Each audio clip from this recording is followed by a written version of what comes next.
आज नई हर में चलावा तारू चलती, ससुरा में पिया माफ करी नहीं गलती। आज नई हर में चलावा तारू चलती, ससुरा में पिया माफ करी नहीं गलती। रोज के लूटल लहरिया एक दिन गाल हो जाई। जब चाची बोलमुना सौरम से मुँह लाल हो जाई। जब चाची बोलमुना सौरम से मुँह लाल हो जाई। बन बचा के रहो।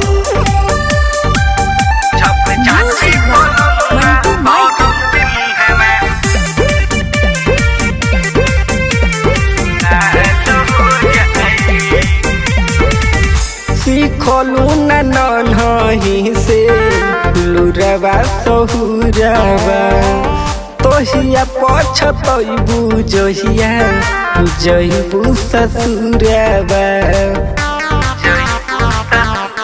सुनो सीखलू नही से लुरवा सहुरवा, तोहिया पछतैबू जहिया जइबू ससुरवा।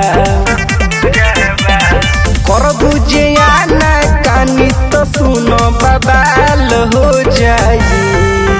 जब चाची बोलमुना सौरम से मुँह लाल हो जाई।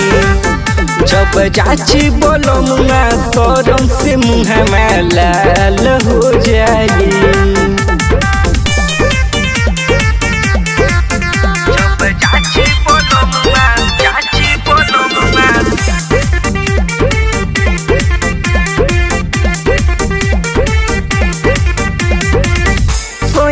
राज रंजन जब पकड़ी कलाइया, उहु दिन सूझी नहीं कवनो पोइया।